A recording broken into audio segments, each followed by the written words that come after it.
So I'm going to talk on a little more personal basis on this video today, because I'm at a point in our project where I'm actually seeing things come together and go according to plan, which is exciting. So I thought it might be a nice time to kind of reflect on why I'm doing all of this, what started this, what my motivations are, and where the idea and the motivation originally came from to take on something like this. So when I was 8th grade to freshman age, my folks were going through a divorce, which is not uncommon for a lot of people. But as an only child, the way I kind of processed that experience and worked through it was to hike out to a woods that was about 2 miles from our home in a new subdivision in Greenwood, Indiana. You know, very typical setting growing up, great neighborhood, good neighbors, good people. But it was all very safe, all very controlled, all very suburban, if you will, in the 1980s. So that puts it in context. Anyway, so there was this woods out there a couple miles from our house. And so I would get home from school and head out there. And originally it started as taking my BB gun and my 22 out there and hunting squirrels and just tromping around in the woods. And just, it provided a different environment, a different scenery, a different state of mind than what was going on at home. And I want to be clear that, you know, my parents' separation and then subsequent divorce was not acrimonious at all. There was no abuse, there was nothing like that, but it was still a divorce, you know. And like I said earlier, you know, being an only child, I kind of had to process that on my own. You go through that with siblings, you can talk to each other and get a new framework built together, it seemed like. I mean, at least that's my idea. But this is my therapy session, was going out to the woods. Anyway, after doing that through the summer and then into the winter, for some reason, my dad had a collection, a trilogy of books called the Foxfire books.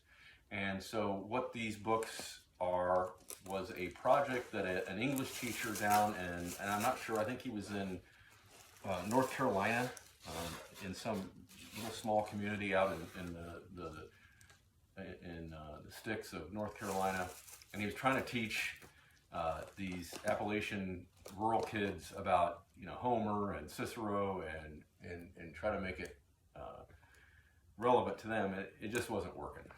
And so he came up with this idea to give them an assignment where they would have to go out and interview their relatives and their neighbors. And so these were the old mountain people from way back. And so this was back in the early 70s, I think, is when this happened. So some of these old timers, you know, they had been through the Depression and they were really pretty isolated out in these mountainous areas of North Carolina to begin with. So these kids then had to go and sit down with these folks and ask them a series of questions about their lives, talk about their lives, tell me stories, share ghost stories with us that your grandparents told us, you, when you were growing up. Teach us how to skin an animal, teach us how to make soup from possums, teach us how to cook over an open fire, teach us how to make soap, teach us how to build log cabins. And that's the one that caught my eye. And so these books are great, and they're still available on Amazon. I looked them up last night, and I think there's 14 versions of these. And this teacher became famous because of this pretty innovative educational approach that he came up with, which was basically talking to people on a level that on a ground that they came from, common ground. He found a common ground, and he also initiated a conversation with these kids and their extended families that created and renewed relationships in that respect. So anyway, that's the Foxfire trilogy is kind of where this idea of a log cabin started, because they had these great drawings, these hand-drawn illustrations in the Foxfire book that made everything look pretty straightforward and simple. You know, it was like a cartoon almost. So I started reading about this. I'm like, I can do that. That doesn't look hard. So I went out to this woods, which I have to say was not my property. I was trespassing the entire time, but there was never any kind of, I mean, it was a cornfield, and then it was the woods that sat behind the cornfield. So the farmer never was back there. I mean, in all the time I was back there, I never saw anybody but me and my buddies out there. And I want to say it wasn't huge. It was probably 5 or 6 acres overall, but it seemed enormous, you know, to a kid of that age. And I was probably 14 at this time, 14, 15. So I got an axe and went out there and started cutting down trees, and not big trees, but for me at the time, they were big enough. You know, they were probably that big around. So what is that, 10-inch diameter? So I'd cut these things down and then buck them, which is what, you know, I've mentioned that before, is where you cut off a length of the log, and I'd tie a rope around that and pull that by hand to my little building site and notch them and started stacking them. And I did everything wrong. You know, I didn't put a foundation down. I didn't put footers down. I didn't peel the bark off of them. I mean, everything that I could probably do wrong, I did. You know, I was doing what I wanted to do, and it was giving me some physical therapy, an outlet from the other things. And school was not going great at this time either. I was never a great student, but particularly in this period of time, school was just not something that was capturing my attention. So this, similar to now, was really what gave me joy. And, you know, being out in the woods is something that it's been a common thread through my life. As a kid, I haven't talked about, and I will in a later episode if this is something people are interested in. I don't know. But we had a family friend that owned about 200 acres down here, and we would come down, and they had a huge, beautiful log cabin that the family had built with the Boy Scouts on that property.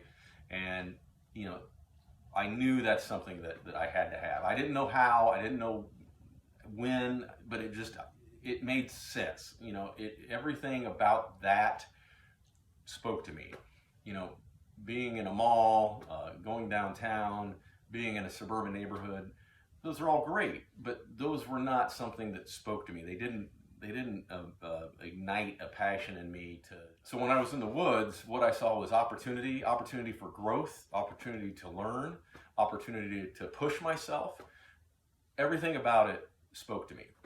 So that's all to say. And the backstory on the log cabin in the woods in high school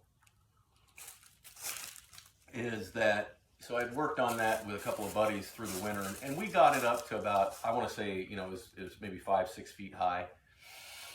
And spring break came around, went on spring break with my family, came back, and it was all rested and ready to get back to work, and I was had figured out that I wanted to put the door and the windows in it. Hiked out to the woods and couldn't find my cabin. And why couldn't I find my cabin? Because all I could find were piles of sawdust all around the perimeter where it was. And apparently somebody, I assume for the sake of the story, it was the farmer, finally did take a walk back there, found this thing and was like, no. And cut up all of our summers and falls worth of work into firewood. So, you know, at the end of the day, I learned something is that, you know, if you want to do something like that, buy your own damn land and do it legally.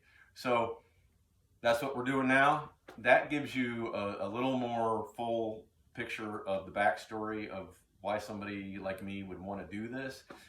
For me, the living off grid thing, I mean, that just goes without saying. I never wanted to live in a suburb growing up. It was something that, you know, I want to have my nearest neighbor out of sight and out of mind. My nearest neighbor is a quarter to half a mile away. And that's great because if something happens, I can get over there, you know, before the house burns down or somebody bleeds out. But he's far enough away that we stay out of each other's business. So I just wanted to talk a little bit about that today to give people a more rich perspective on why this is all taking place. Thanks for listening.